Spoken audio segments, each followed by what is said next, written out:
Hello mes amis, d'ici José Lovite et aujourd'hui je vais compléter un peu le thème d'avant, comment être la meilleure version soi-même, mais maintenant dans tous les domaines de notre vie. Bien sûr c'est équivalent, mais c'est plus complet. Ça veut dire dans tous les aspects de votre vie, il faut une intention de cesser par exemple de trouver des excuses et de vous victimiser parfois. Il est temps par exemple de commencer à déterminer ce que vous voulez et ce que vous avez besoin pour y parvenir. On va voir quelques-unes des choses qu'on peut faire pour atteindre ces objectifs. La première chose, c'est fixer des objectifs mesurables. Ça veut dire, il est plus facile par exemple de fixer un objectif si on se tient à le faire et si on sait exactement qu'est-ce qu'on attend. Ça veut dire, un objectif doit être réalisable, mesurable et réaliste surtout. Ces trois éléments définissent par exemple la manière dont vous pouvez mesurer votre progrès et le chemin qui vous reste à parcourir. Ça veut dire, lorsque vous fixez par exemple votre objectif, n'oubliez pas de fixer un délai pour l'atteindre. Ça vous aidera par exemple à rester plus motivé et concentré tout au long de votre processus. La création de ces objectifs sont mesurables, sont aussi passionnants et motivants. Mais parfois, ça nous décourage aussi un peu. N'oubliez pas que tous les objectifs nécessitent vraiment du travail et de l'engagement. Vous devez vous fixer des objectifs réalistes à court et à long terme. Fixez par exemple des objectifs à court terme que vous pouvez atteindre par exemple dans quelques semaines, un mois ou même une année. Par exemple une promotion ou quelque chose que vous avez toujours rêvé. Et les objectifs à long terme par exemple peuvent durer 1 an, 2 ans, 5 ans, même 10 ans.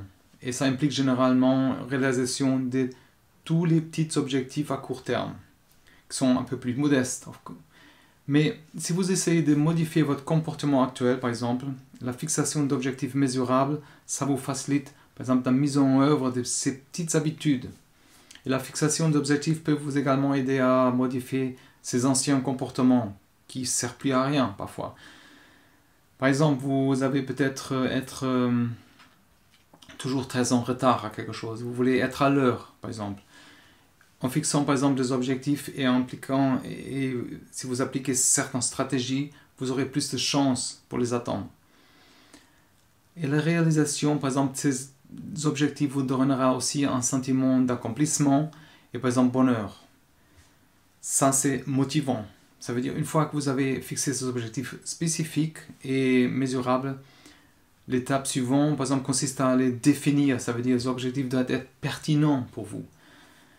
Ça doit correspondre à vos valeurs et aussi mesurer dans le temps. Quand vous faites des objectifs, quand vous listez ces objectifs, n'oubliez pas, par exemple, notez aussi vos commentaires à vous-même et réfléchir à ceux que vous avez reçus aussi des autres. Vous serez en mesure, par exemple, de suivre vos progrès et ajuster un peu en conséquence. C'est aussi important de se concentrer sur ses points forts. Pourquoi? Parce que on a tous des mentalités, personnalités différentes. Et vous avez des compétences que les autres ils n'ont pas. Par exemple, il s'agit par exemple important à comprendre. Par exemple, pour améliorer sa vie, la carrière.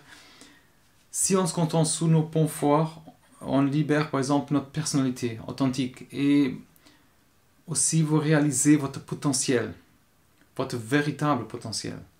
Se concentrer sur ces points forts, c'est aussi comprendre et cultiver ses traits, ses personnalités et être plus durable. Par exemple, nos talents, nos passions et nos centres d'intérêt.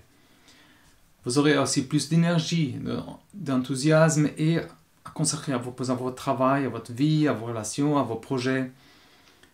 Par exemple, un entrepreneur comme moi, dans notre vie privée, par exemple, vous devrez vous concentrer sur les points forts pour mieux réussir, par exemple, dans tous les aspects de notre vie.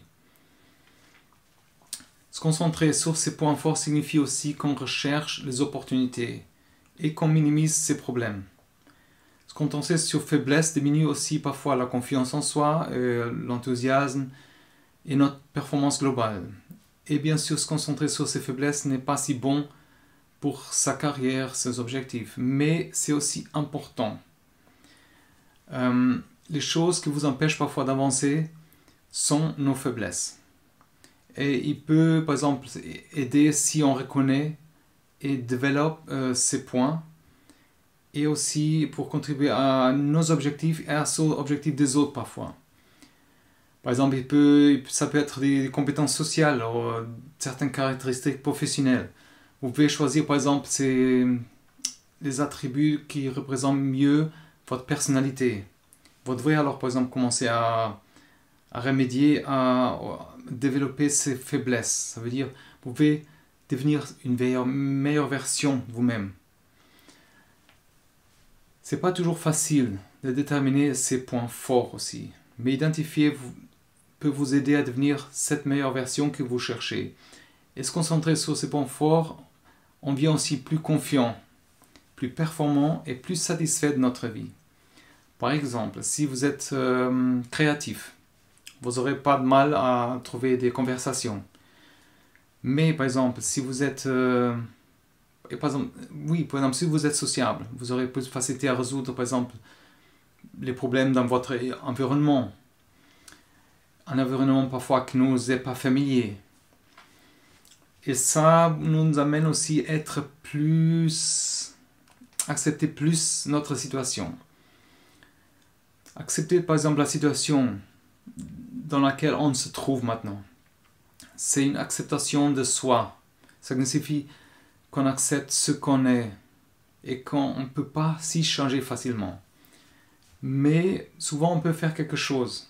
Ça veut dire, si par exemple ça correspond à des aspects positifs dans la vie, il faut accepter et voir ce qu'on a de bon chez nous et chez les autres. Il existe par exemple quelques exercices. La première chose par exemple est faire une liste de notre caractéristiques positives et aussi négatives. Une fois que vous avez fait cette liste sous ces points positifs et négatifs, vous devrez aller point par point et essayer d'identifier les raisons de chacune. Après, il faut par exemple reconnaître le moi, le vous dans cette situation. Ça veut dire que vous devrez vous asseoir et vous poser des questions. Qu'est-ce que j'aime faire? Par exemple, avec quel genre de personne est-ce que j'aime être? Ça passe aussi par une certaine gestion des ressources externes et internes. Ça veut dire les ressources externes est aussi important par exemple. Une bonne combinaison entre ces ressources externes et internes aidera à investir en vous-même et aussi dans les autres. Il faut assez de ressources, mais par exemple, la première étape consiste à être la meilleure version. On prend conscience du corps qu'on a, physiquement et mentalement, par exemple. Ça, c'est les ressources intérieures. Et parfois, certains sont limités par une question biologique, mais les ressources externes, on peut les développer beaucoup plus rapidement et faire avancer aussi plus notre vie avec ça. Ça veut dire pour atteindre une certaine performance, on dirait, il faut constamment acquérir ces nouvelles ressources externes, mais aussi intérieures. Par exemple, un état d'esprit positif, un corps sain et un esprit sain. Mais parfois on ne peut pas compter uniquement sur ces ressources internes, c'est clair. Il faut être conscient de notre état physique, mental et investir en permanence. Pour ça aussi, dans les descriptions, j'ai des ressources un peu dans tous les domaines qui peuvent vous aider à vous aider dans la vie, à devenir plus performant, vous reconnaître un peu mieux aussi. Alors, consultez la description, toutes ces ressources, laissez-moi savoir dans les commentaires. Je serais vraiment aussi ravi pour cet échange, le commentaire, un feedback. Qu'est-ce que vous a aidé? Qu'est-ce que peut vous aider un peu plus? Laissez-moi savoir. On est tous dans le même bateau. On est là pour s'entraider. Alors, un grand merci d'être là et courage et à la prochaine.